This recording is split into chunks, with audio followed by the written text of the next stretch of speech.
यथार्थ मोक्ष।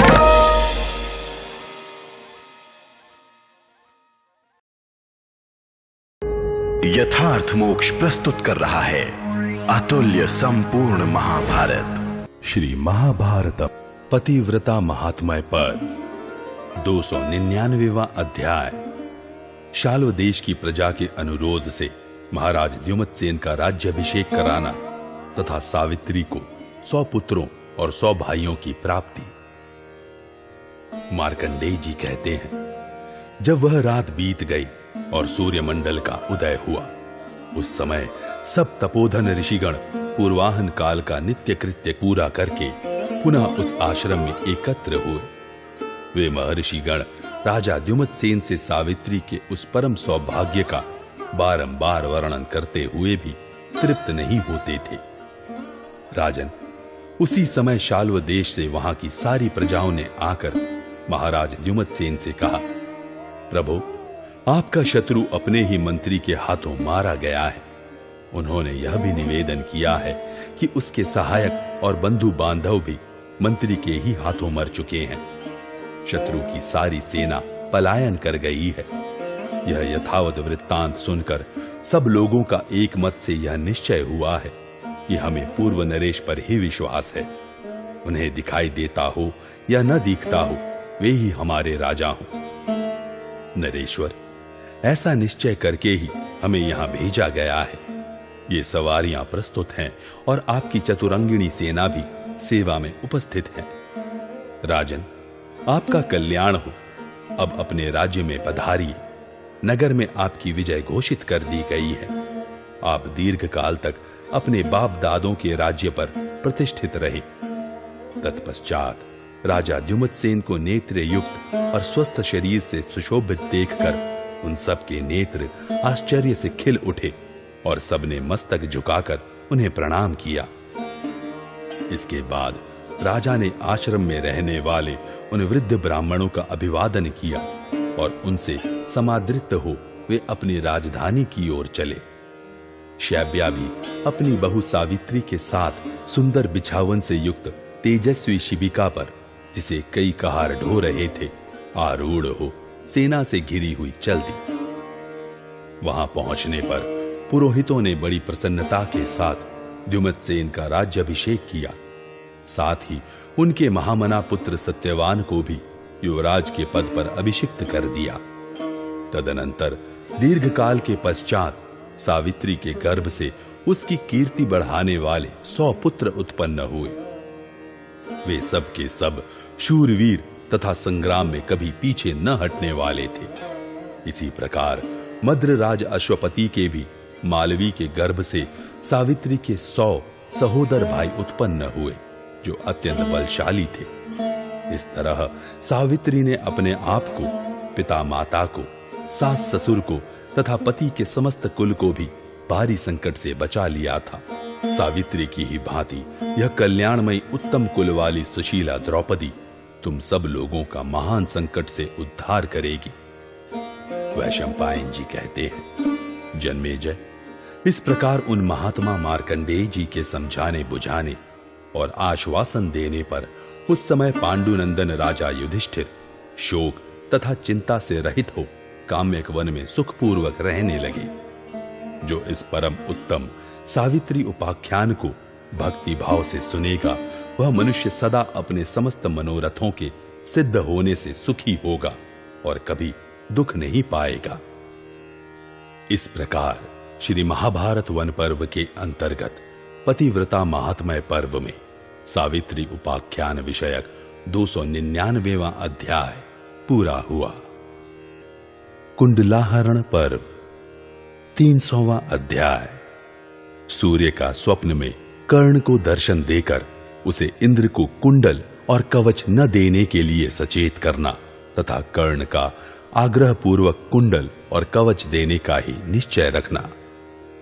जन्मेजय ने पूछा, ब्राह्मण, लोमस जी ने इंद्र के कथनानुसार उस समय पांडुपुत्र युधिष्ठिर से जो यह महत्वपूर्ण वचन कहा था कि तुम्हें जो बड़ा भारी भय लगा रहता है और जिसकी तुम किसी के सामने चर्चा भी नहीं करते, उसे भी मैं अर्जुन के यहां से चले जाने पर दूर कर दूंगा।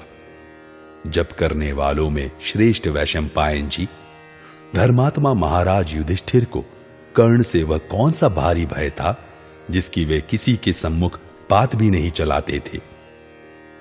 वैशंपायन जी ने कहा, नृपश्रेष्ठ, भरत कुलभूषण, तुम्हारे प्रश्न के अनुसार मैं यह कथा सुनाऊंगा, तुम ध्यान देकर मेरी बात सुनो। जब पांडवों के वनवास के 12 वर्ष बीत गए और 13वां वर्ष आरंभ हुआ, तब पांडवों के हितकारी इंद्र कर्ण से कवच कुंडल मांगने को उद्यत हुए। महाराज, कुंडल के विषय में देवराज इंद्र का मनोभाव जानकर भगवान सूर्य कर्ण के पास गए। ब्राह्मण भक्त और सत्यवादी वीर कर्ण अत्यंत निश्चिंत होकर एक सुंदर बिछौने वाली बहुमूल्य शैया पर सोया था। राजेंद्र भरत नंदन अंशुमाली भगवान सूर्य ने पुत्र स्नेहवश अत्यंत दयाभाव से युक्त हो रात को सपने में कर्ण को दर्शन दिया। उस समय उन्होंने वेदवेत्ता ब्राह्मण का रूप धारण कर रखा था। उनका स्वरूप योग समृद्धि से संपन्न था। उन्होंने कर्ण के हित के लिए उसे समझाते हुए इस प्रकार कहा, सत्यधारियों में श्रेष्ठ तात कर्ण, मेरी बात सुनो। महाबाहु, मैं सौहार्दवश आज तुम्हारे परम हित की बात कहता हूं। कर्ण, देवराज इंद्र पांडवों के हित की इच्छा से तुम्हारे दोनों कुंडल और कवच लेने के लिए ब्राह्मण का छद्म वेश धारण करके तुम्हारे पास आएंगे। तुम्हारी दानशीलता का उन्हें ज्ञान है तथा संपूर्ण जगत को तुम्हारे इस नियम का पता है कि किसी सत्पुरुष के मांगने पर तुम उसकी अभीष्ट वस्तु देते ही हो, उससे कुछ मांगते नहीं हो। तात, तुम ब्राह्मणों को उनकी मांगी हुई वस्तु दे ही देते हो, साथ ही धन तथा और जो कुछ भी वे मांग ले सब दे डालते हो, किसी को नहीं कहकर निराश नहीं लौटाते। तुम्हारे ऐसे स्वभाव को जानकर साक्षात इंद्र तुमसे तुम्हारे कवच और कुंडल मांगने के लिए आने वाले हैं। उनके मांगने पर तुम उन्हें अपने दोनों कुंडल दे न देना, यथाशक्ति अनुनय विनय करके उन्हें समझा देना, इससे तुम्हारा परम मंगल होगा। इस प्रकार वे जब जब कुंडल के लिए बात करें तब तब बहुत से कारण बताकर तथा दूसरे नाना प्रकार के धन आदि देने की बात कहकर बार बार उन्हें कुंडल मांगने से मना करना। नाना प्रकार के रत्न, स्त्री, गौ, भांति भांति के धन देकर तथा बहुत से दृष्टांतों द्वारा बहलाकर कुंडलार्थी इंद्र को टालने का प्रयत्न करना। कर्ण, यदि तुम अपने जन्म के साथ ही उत्पन्न हुए ये सुंदर कुंडल इंद्र को दे दोगे तो तुम्हारी आयु क्षीण हो जाएगी और तुम मृत्यु के अधीन हो जाओगे। मानद, तुम अपने कवच और कुंडलों से संयुक्त होने पर रण में शत्रुओं के लिए भी अवध्य बने रहोगे। मेरी इस बात को समझ लो। कर्ण, ये दोनों रत्नमय कवच और कुंडल अमृत से उत्पन्न हुए हैं, अतः यदि तुम्हें अपना जीवन प्रिय हो तो इन दोनों वस्तुओं की रक्षा अवश्य करना। कर्ण ने पूछा, भगवन, आप मेरे प्रति अत्यंत स्नेह दिखाते हुए जो इस प्रकार हितकर सलाह दे रहे हैं, इससे मैं जानना चाहता हूं कि आप कौन हैं। यदि इच्छा हो तो बताइए, इस प्रकार ब्राह्मण वेश धारण करने वाले आप कौन हैं? ब्राह्मण ने कहा, तात, मैं सहस्त्रांशु सूर्य हूं। स्नेहवश ही तुम्हें दर्शन देकर सामयिक कर्तव्य सुझा रहा हूं। तुम मेरा कहना मान लो, इससे तुम्हारा परम कल्याण होगा।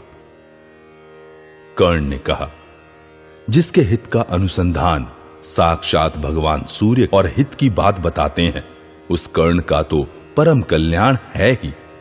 भगवान, आप मेरी यह बात सुने। प्रभु, आप वरदायक देवता हैं। मैं आपसे प्रसन्न रहने का अनुरोध करता हूं और प्रेम पूर्वक यह कहता हूं कि यदि मैं आपका प्रिय हूं तो आप मुझे इस व्रत से विचलित न करें। सूर्यदेव, संसार में सब लोग मेरे इस व्रत के विषय में पूर्ण रूप से जानते हैं कि मैं श्रेष्ठ ब्राह्मणों के याचना करने पर उन्हें निश्चय ही अपने प्राण भी दे सकता हूं। आकाश में विचरने वालों में उत्तम सूर्यदेव, यदि पांडवों के हित के लिए ब्राह्मण के छद्मवेश में अपने को छिपाकर साक्षात इंद्रदेव मेरे पास भिक्षा मांगने आ रहे हैं, तो देवेश्वर, मैं उन्हें दोनों कुंडल और उत्तम कवच अवश्य दे दूंगा, जिससे तीनों लोकों में विख्यात हुई मेरी कीर्ति नष्ट न होने पाए। मेरे जैसे शूरवीर को प्राण देकर भी यश की ही रक्षा करनी चाहिए। अपयश लेकर प्राणों की रक्षा करनी कदापि उचित नहीं है। सुयश के साथ यदि मृत्यु हो जाए तो वह वीरोचित एवं संपूर्ण लोक के लिए सम्मान की वस्तु है। ऐसी स्थिति में यदि बलासुर और वृत्रासुर के विनाशक देवराज इंद्र मेरे पास भिक्षा के लिए पधारेंगे, तो मैं कवच सहित दोनों कुंडल उन्हें अवश्य दे दूंगा। यदि इंद्र पांडवों के हित के लिए मेरे कुंडल मांगने आएंगे, तो इससे संसार में मेरी कीर्ति बढ़ेगी और उनका अपयश होगा। अतः सूर्यदेव, मैं जीवन देकर भी जगत में कीर्ति का ही वर्ण करूंगा। कीर्तिमान पुरुष स्वर्ग का सुख भोगता है। जिसकी कीर्ति नष्ट हो जाती है वह स्वयं भी नष्ट ही है। कीर्ति इस संसार में माता की भांति मनुष्य को नूतन जीवन प्रदान करती है, परंतु अकीर्ति जीवित पुरुष के भी जीवन को नष्ट कर देती है। विभावसो, लोकेश्वर, साक्षात ब्रह्मा जी के द्वारा गाया हुआ यह प्राचीन श्लोक है कि कीर्ति मनुष्य की आयु है। परलोक में कीर्ति ही पुरुष के लिए सबसे महान आश्रय है। इस लोक में भी विशुद्ध कीर्ति आयु बढ़ाने वाली होती है। अतः मैं अपने शरीर के साथ उत्पन्न हुए कवच कुंडल इंद्र को देकर सनातन कीर्ति प्राप्त करूंगा। ब्राह्मणों को विधिपूर्वक दान देकर, अत्यंत दुष्कर पराक्रम करके सम्राग्नि में शरीर की आहुति देकर तथा शत्रुओं को संग्राम में जीतकर मैं केवल सुयश का उपार्जन करूंगा। संग्राम में भयभीत होकर प्राणों की भीख मांगने वाले सैनिकों को अभय देकर तथा बालक, वृद्ध और ब्राह्मणों को महान भय से छुड़ाकर संसार में परम उत्तम स्वर्गीय यश का उपार्जन करूंगा। मुझे प्राण देकर भी अपनी कीर्ति सुरक्षित रखनी है, यही मेरा व्रत समझे। इसलिए देव, इस प्रकार के व्रत वाला मैं ब्राह्मण वेशधारी इंद्र को यह परम श्रेष्ठ भिक्षा देकर जगत में उत्तम गति प्राप्त करूंगा। इस प्रकार श्री महाभारत वन पर्व के अंतर्गत कुंडलाहरण पर्व में सूर्य कर्ण संवाद विषयक 300वां अध्याय पूरा हुआ। 301वां अध्याय सूर्य का कर्ण को समझाते हुए उसे इंद्र को कुंडल न देने का आदेश देना। सूर्य ने कहा, कर्ण, तुम अपने सुहृदों का, पुत्रों और पत्नियों का तथा माता पिता का अहित न करो। प्राणधारियों में श्रेष्ठ वीर अपने शरीर की रक्षा करते हुए ही प्राणियों को इहलोक में यश की प्राप्ति तथा स्वर्ग में स्थायी कीर्ति अभीष्ट होती है। यदि तुम प्राणों का विरोध करके सनातन कीर्ति प्राप्त करना चाहते हो, तो इसमें संदेह नहीं कि वह कीर्ति तुम्हारे प्राणों को लेकर ही जाएगी। पुरुष रत्न, पिता, माता, पुत्र तथा और जो कोई भी भाई बंधु इस लोक में है, वे सब जीवित पुरुषों से ही अपने प्रयोजन की सिद्धि करते हैं। महातेजस्वी नरश्रेष्ठ, राजा लोग भी जीवित रहने पर ही पुरुषार्थ से कीर्ति लाभ करते हैं। इस बात को समझो, जीवित पुरुष के लिए ही कीर्ति अच्छी मानी गई है। जो मर गया, जिसका शरीर चिता की आग में जलकर भस्म हो गया, उसे कीर्ति से क्या प्रयोजन है। मरा हुआ पुरुष कीर्ति के विषय में कुछ नहीं जानता। जीवित पुरुष ही कीर्ति जनित सुख का अनुभव करता है। मरे हुए मनुष्य की कीर्ति मुर्दे के गले में पड़ी हुई माला के समान व्यर्थ है। तुम मेरे भक्त हो, इसीलिए तुम्हारे हित की इच्छा से मैं ये सब बातें कहता हूं। मुझे अपने भक्तों की रक्षा करनी ही चाहिए, इसलिए भी तुमसे तुम्हारे हित की बात कहता हूं। महाबाहु, यह मेरा भक्त है, परम भक्ति भाव से मेरा भजन करता है। यह सोचकर मेरे मन में भी तुम्हारे प्रति स्नेह जाग उठा है, अतः तुम मेरी आज्ञा का पालन करो। इस संबंध में एक देव विहित आध्यात्मिक रहस्य है। इसी कारण तुमसे कह रहा हूं कि तुम बेखटके यही कार्य करो जिसे मैंने तुम्हें बतलाया है। पुरुष रत्न, देवताओं की गुप्त बात तुम नहीं समझ सकते, इसलिए वह गोपनीय रहस्य तुम्हें नहीं बता रहा हूं। समय आने पर तुम सब कुछ अपने आप जान लोगे। राधानंदन, मैं फिर अपनी कही हुई बात दोहराता हूं, उसे ध्यान देकर सुनो। इंद्र के मांगने पर भी तुम उन्हें अपने वे कुंडल न देना।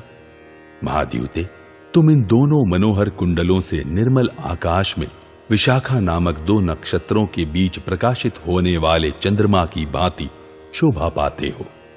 तुम्हें यह मालूम होना चाहिए कि जीवित पुरुष के लिए ही कीर्ति प्रशंसनीय है। अतः तात, तुम्हें कुंडल के लिए आए हुए देवराज इंद्र को देने से इनकार कर देना चाहिए। अनग, तुम बारंबार युक्ति युक्त वचन कहकर अनेक प्रकार की बातों में बहलाकर देवराज इंद्र की कुंडल लेने की इच्छा को नष्ट कर सकते हो। कर्ण, अनेक कारण दिखाकर, नाना प्रकार की युक्तियां सामने रखकर तथा माधुर्य गुण से विभूषित वचन सुनाकर देवराज इंद्र के इस कुंडल लेने के विचार को तुम पलट देना। नरव्याघ्र, तुम सदा अर्जुन से स्पर्धा रखते हो, अतः शूरवीर अर्जुन युद्ध में कभी तुमसे अवश्य भिड़ेगा। यदि तुम इन दोनों कुंडलों को धारण किए रहोगे तो अर्जुन तुम्हें युद्ध में कदापि नहीं जीत सकते, भले ही साक्षात इंद्र भी उनकी सहायता करने के लिए आ जाएं। अतः कर्ण, यदि तुम समर भूमि में अर्जुन को जीतने की अभिलाषा रखते हो तो इंद्र को ये दोनों शुभ कुंडल कदापि न देना। इस प्रकार श्री महाभारत वन पर्व के अंतर्गत कुंडलाहरण पर्व में सूर्य कर्ण संवाद विषयक 301वां अध्याय पूरा हुआ। 302वां अध्याय सूर्य कर्ण संवाद। सूर्य की आज्ञा के अनुसार कर्ण का इंद्र से शक्ति लेकर ही उन्हें कुंडल और कवच देने का निश्चय। कर्ण ने कहा, सूर्यदेव, मैं आपका अनन्य भक्त हूं, जैसा कि आप भी मुझे जानते हैं। प्रचंड रश्मि, आपके लिए किसी प्रकार कुछ भी अदेय नहीं है। स्त्री, पुत्र, सुहृद और अपना शरीर भी मुझे वैसे प्रिय नहीं है जैसे आप हैं। किरणों के स्वामी सूर्यदेव, सदा आप ही मेरे भक्ति भाव के आश्रय हैं। प्रभाकर, आप भी जानते ही हैं कि महात्मा पुरुष भी अपने प्रिय भक्तों पर पूर्ण स्नेह रखते हैं, इसमें संदेह नहीं है। आपको यह मालूम है कि कर्ण मेरा प्रिय भक्त है और वह स्वर्ग के दूसरे किसी भी देवता को नहीं जानता है। यही समझकर आप मुझे मेरे हित का उपदेश कर रहे हैं। प्रचंड किरणों वाले देव, मैं पुनः आपके चरणों में मस्तक रखकर आपको प्रसन्न करके बारंबार क्षमा याचना करता हूं। इस समय मैं जो कुछ कहता हूं उसके लिए आप मुझे क्षमा करें। मैं मृत्यु से भी उतना नहीं डरता जितना झूठ से डरता हूं। विशेषतः सदा समस्त सज्जन ब्राह्मणों को उनके मांगने पर अपने प्राण देने में भी मुझे कोई सोच विचार नहीं हो सकता। देव, आपने पांडुनंदन अर्जुन से जो मेरे लिए डर की बात बताई है, उसके लिए आपके मन में कोई दुख और संताप नहीं होना चाहिए। भास्कर, मैं कार्तवीर्य अर्जुन के समान पराक्रमी अर्जुन को युद्ध में अवश्य जीत लूंगा। देव, मेरे पास भी अस्त्रों का जो महान बल है, इसे आप भी जानते हैं। मैंने जमदग्नि नंदन परशुराम तथा महात्मा द्रोणाचार्य से अस्त्र विद्या सीखी है। सुरश्रेष्ठ, यह जो मेरा दान देने का व्रत है, उसके लिए आप भी मुझे आज्ञा दीजिए, जिससे मैं याचक बनकर आए हुए इंद्र को अपने प्राण तक दे सकूं। सूर्य बोले, तात, यदि तुम इंद्र को ये दोनों सुंदर कुंडल दे रहे हो तो तुम भी उन महाबली इंद्र से अपनी विजय के लिए कोई अस्त्र मांग लेना और उनसे स्पष्ट कह देना कि देवराज, मैं एक शर्त के साथ ये दोनों कुंडल आपको दे सकता हूं। कर्ण, इन दोनों कुंडलों से युक्त रहने पर तुम सभी प्राणियों के लिए अवध्य बने रहोगे। वत्स, दानव सूदन इंद्र युद्ध में अर्जुन के द्वारा तुम्हारा विनाश चाहते हैं, इसीलिए वे तुम्हारे दोनों कुंडलों को हर लेने की इच्छा करते हैं। अतः तुम भी उनकी आराधना करके बारंबार मीठे वचन बोलकर देवेश्वर इंद्र से किसी अमोघ अस्त्र के लिए प्रार्थना करना।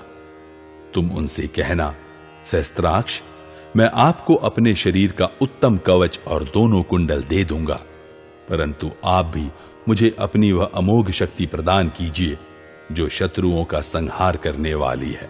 इसी शर्त के साथ तुम इंद्र को अपने कुंडल देना। कर्ण, उस शक्ति के द्वारा तुम युद्ध में अपने शत्रुओं को मार डालोगे। महाबाहो, देवराज इंद्र की वह शक्ति युद्ध में सैकड़ों हजारों शत्रुओं का वध किए बिना पुनः हाथ में लौटकर नहीं आती।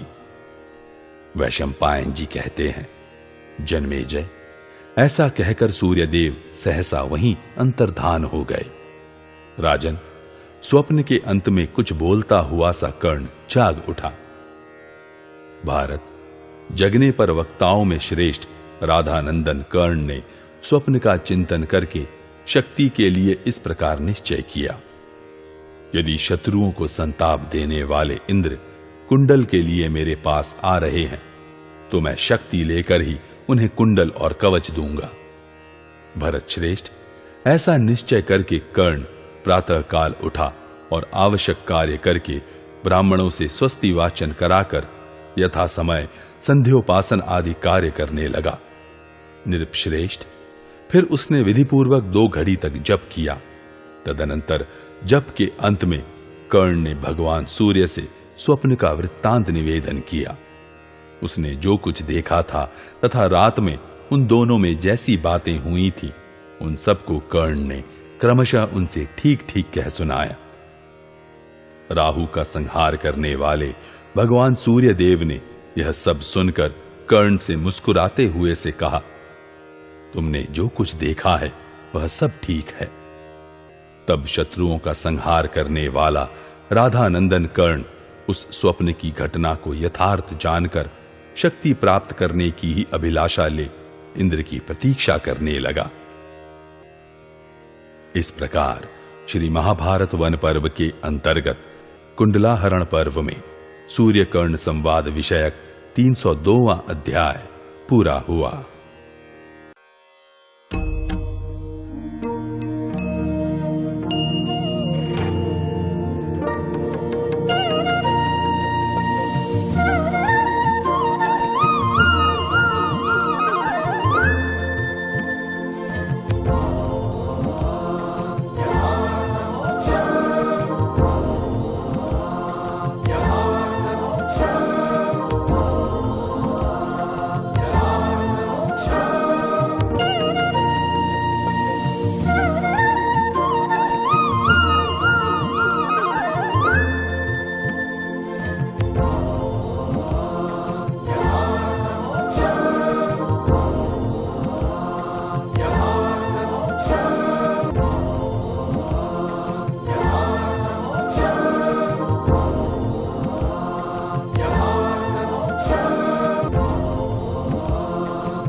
यथार्थ मोक्ष।